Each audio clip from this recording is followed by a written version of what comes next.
Bonjour, Citoyen TV, la chaîne de l'Afrique digne et de sa diaspora, vous présente les brèves.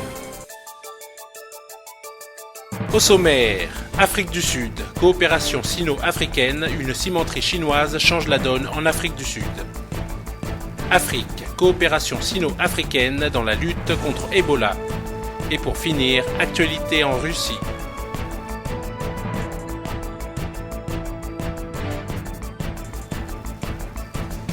Tout de suite, Afrique du Sud, coopération sino-africaine, une cimenterie chinoise change la donne en Afrique du Sud.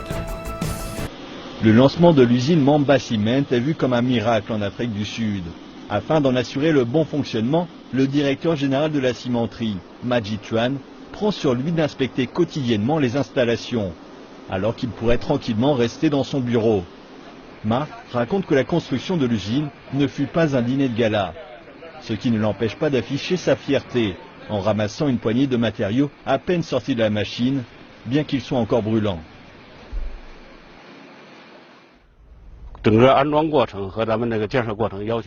Cette usine a été construite conformément aux normes internationales du secteur. En général, une cimenterie n'est pas aussi propre.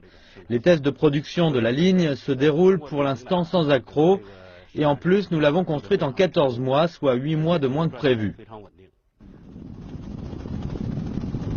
L'usine se situe dans une zone inhabitée à quelques 200 km au nord-ouest de Johannesburg, une région où l'on trouve beaucoup de mambas.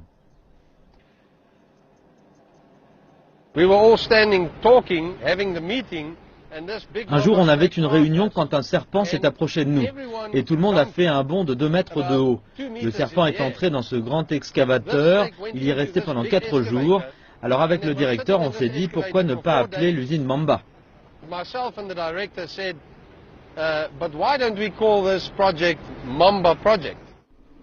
L'usine est la première du genre sur le continent africain. Elle dispose d'une ligne de production complète et des technologies de protection environnementale et d'économie d'énergie les plus avancées.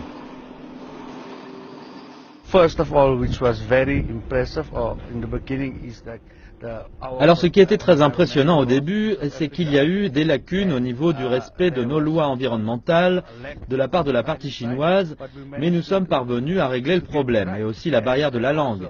Mais maintenant, je peux dire, après une année, que nous nous comprenons et que nous travaillons comme une vraie équipe. Et nous savons ce qui est attendu de nous.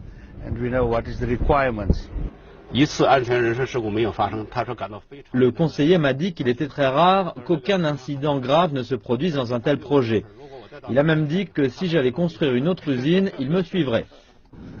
Mamba Cement est la première usine construite à l'étranger par Jidong Development Group, une grosse société chinoise de matériaux de construction. Créée il y a plus d'un siècle, Jidong est victime du ralentissement du secteur immobilier chinois. Elle a donc décidé de rechercher de nouveaux débouchés et de proposer à ses clients africains le meilleur de son savoir-faire. Le financement international a été un plus.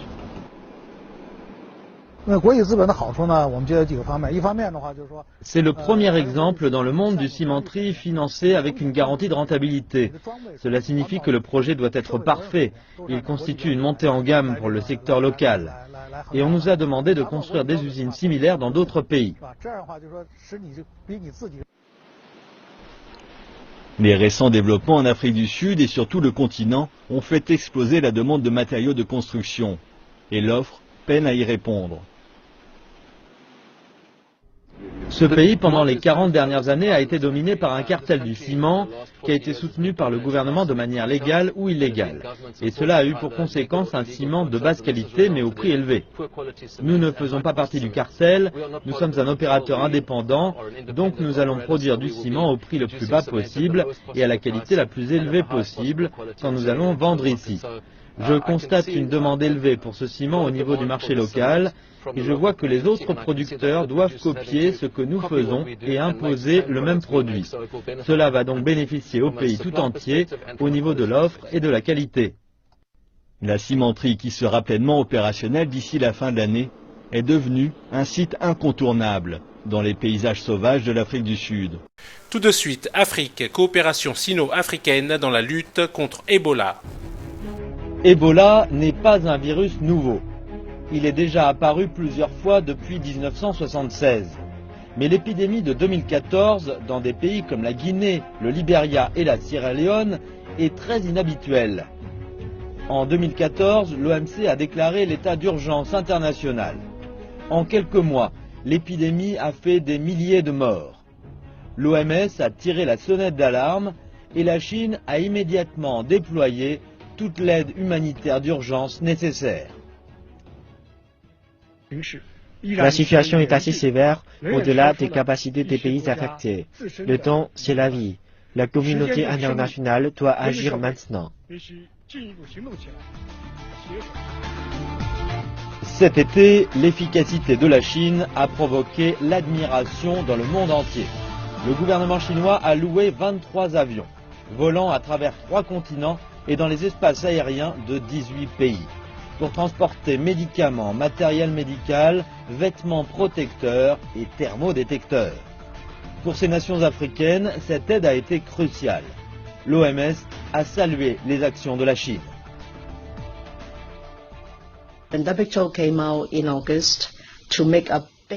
Quand l'OMS est arrivée et a demandé de l'aide contre Ebola, le gouvernement chinois a été l'un des premiers gouvernements à répondre et j'en suis très reconnaissante.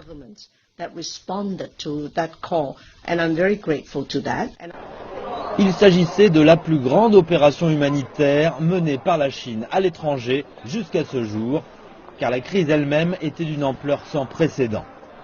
Plus de 1000 experts et personnels médicaux de l'armée ont été envoyés dans ces pays au péril de leur vie pour soigner les malades. En septembre 2014, la Chine a acheminé en Sierra Leone un laboratoire de biologie P3, le seul centre de traitement Ebola du genre, dirigé par un pays étranger au Libéria. Les équipes médicales chinoises en Guinée, Libéria et Sierra Leone sont restées sur place malgré l'épidémie. De nombreux patients étaient dans des situations critiques quand les Chinois sont arrivés. Mais grâce à leurs bons soins, ils ont pu guérir. Le personnel médical chinois a forgé un lien affectif avec la population locale qui a beaucoup ému les dirigeants de ces pays.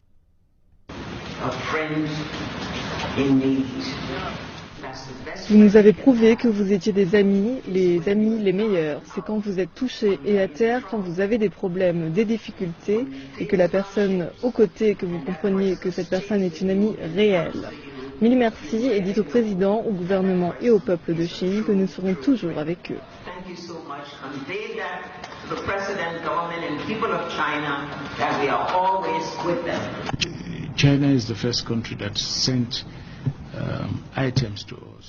La Chine a été le premier pays à avoir envoyé de l'aide médicale, et même avant l'épidémie, car quand elle a été annoncée, nous étions dans un état d'impréparation. Le ministre des Affaires étrangères d'une grande puissance, la première puissance du monde comme la Chine, ne se déplace pas n'importe comment. Donc pour nous, c'est un grand signe que la coopération entre la Chine et la Guinée va aller en se renforçant. 4 cargaisons d'aide humanitaire et plus de 1200 experts chinois et personnel médical ont laissé la marque de la Chine en Afrique. En septembre 2015, l'OMS a déclaré que l'épidémie se terminerait avant la fin de l'année. Mais les efforts de la Chine ne vont pas cesser pour autant.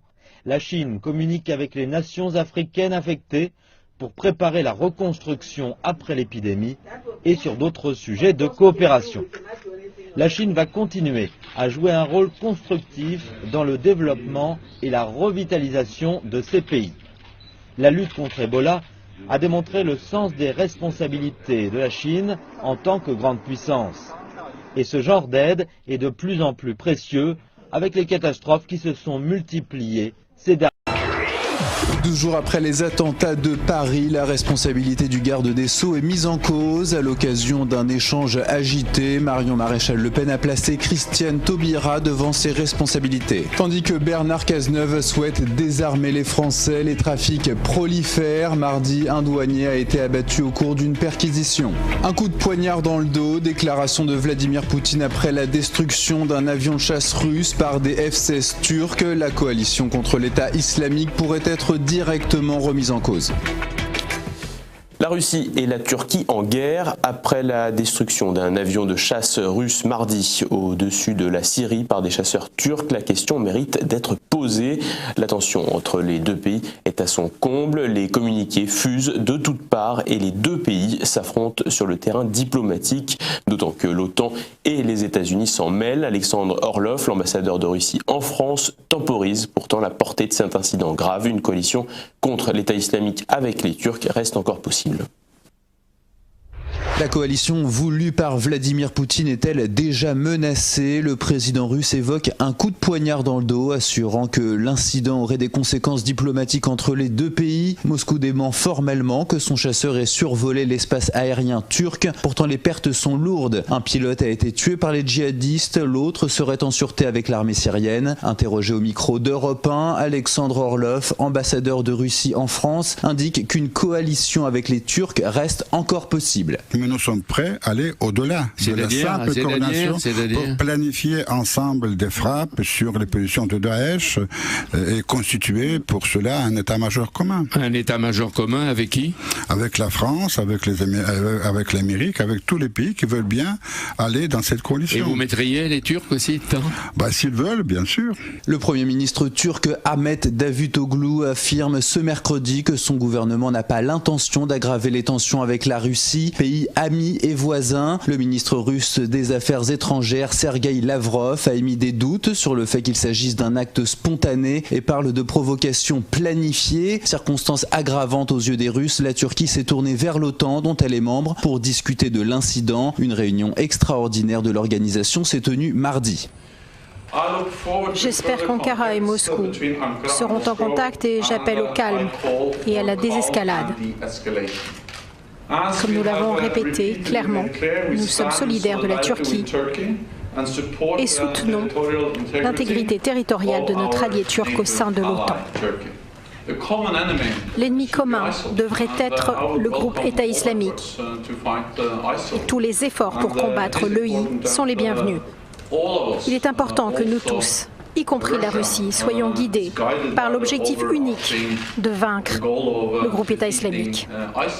Depuis le début de la crise syrienne, le président turc Erdogan joue une partition ambiguë. Pour comprendre les enjeux stratégiques, nous avons joint Alexandre Delval, géopolitologue spécialiste du Proche et du Moyen-Orient. Depuis le début, le président Erdogan et son régime de l'AKP sont des alliés objectifs de l'État islamique. Premièrement, parce qu'il bombarde plus les Kurdes que l'État islamique. Deuxièmement, parce que le territoire turc sert de territoire de transit pour exporter le pétrole que l'État islamique vend et toutes sortes d'autres trafics. Troisièmement, parce qu'on l'a bien vu, aujourd'hui, Erdogan et son régime essaient de dissuader la Russie de faire partie d'une coalition large qu'a appelé de ses voeux François Hollande.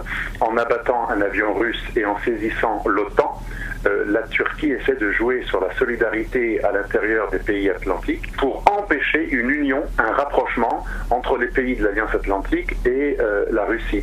De son côté, François Hollande n'a récolté que peu d'engagement de la part de Barack Obama. Le président américain émet de fortes réserves sur les possibilités de coopérer avec la Russie sur le dossier syrien tant qu'il n'y aura pas de changement stratégique de la part de Moscou. Le président français rencontrera Vladimir Poutine jeudi pour tenter de trouver un compromis.